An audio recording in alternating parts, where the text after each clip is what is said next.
Every single day, the human stomach manufactures between 1 and 2.5 liters of a highly corrosive fluid. We are talking about a chemical bath with a pH resting between 0.7 and 4. This fluid is acidic enough to dissolve metal, yet it sits right in the middle of the body, housed entirely by delicate human tissue.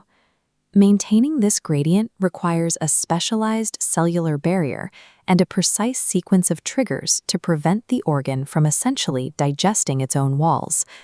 To map how the body achieves this balance, we need to look at the cellular mechanics of the proton pump, the local biochemical synergy that triggers it, and the systemic phases that control the entire operation.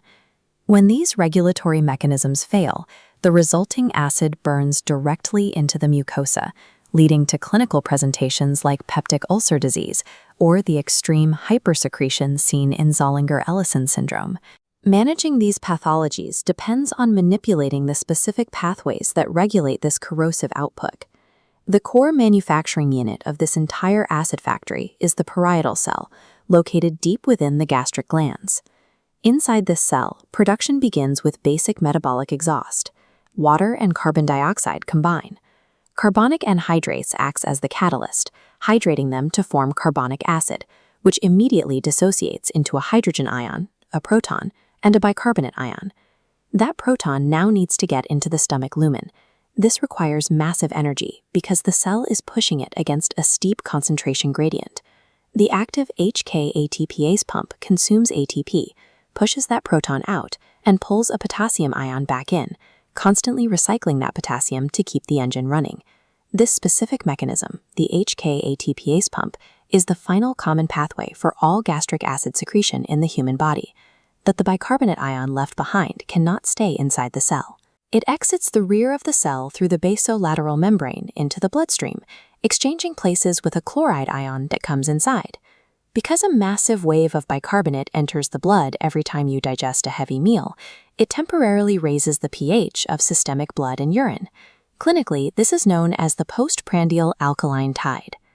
Meanwhile, that chloride ion that entered the cell now follows its electrochemical gradient. It slips out of the apical membrane and joins the proton in the stomach lumen, forming corrosive hydrochloric acid. The governing rule of the parietal cell is one of absolute biological symmetry. Pumping raw acid out into the gut obligatorily requires pumping base into the blood. The HK-ATPase pump is a powerful engine, but it requires specific chemical inputs at the basolateral membrane to begin secretion. This diagram illustrates the basolateral receptor synergy. There are 3 distinct physiological signals required to achieve maximum acid output from the parietal cell. First is the neural input. Acetylcholine is released directly by the vagus nerve, binding to local receptors on the cell surface. Second is the hormonal input. Gastrin is released into the bloodstream by distant G cells located down in the antrum of the stomach. Third is the paracrine input. Histamine is released by neighboring enterochromaffin-like, or ECL cells, as well as local mast cells. These triggers operate through different internal pathways. Acetylcholine and gastrin work by elevating intracellular calcium levels, while histamine operates by elevating cyclic AMP. Because these messengers operate through parallel intracellular pathways, their combined effect produces an output far greater than if each signal acted in isolation. This principle directly dictates clinical pharmacology. If you give a patient atropine or an H2 blocker, you block only one pathway. The other 2 can still stimulate the cell, providing only partial relief from hyperacidity. To stop acid production completely, you need a drug like omeprazole. As a proton pump inhibitor, it bypasses the receptors entirely and directly shuts down the HK-ATPase pump. While the stomach utilizes redundant pathways to guarantee acid production under various conditions, modern medicine achieves complete control by blockading the final common pathway, the pump itself. Zooming out from the individual cell to the organ level, the autonomic nervous system and GI tract coordinate these cellular triggers across 3 distinct chronological phases: before, during, and after a meal. This flowchart maps the process, starting with phase 1, the cephalic phase. The mere sight, smell, or thought of food triggers the brain to send signals down the vagus nerve, jump-starting acid production before a single bite enters the body. Next is phase 2, the gastric phase. Physical distension or stretch of the stomach wall triggers local vagovagal reflexes, while protein peptides directly stimulate the G cells to release gastrin. Because the physical presence of food provides continuous stimulation, this gastric phase is responsible for 50 to 60% of total gastric secretion. To prevent the stomach from injuring itself, local autoregulation kicks in. When the pH drops below 2, somatostatin is released, initiating a negative feedback loop that cuts off further acid production. Finally, we reach phase 3, the intestinal phase.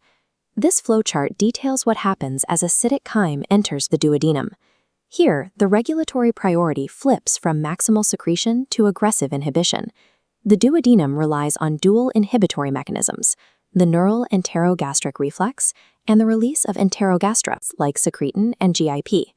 These are driven directly by the presence of fat and acid, firmly shutting down the stomach's parietal cells.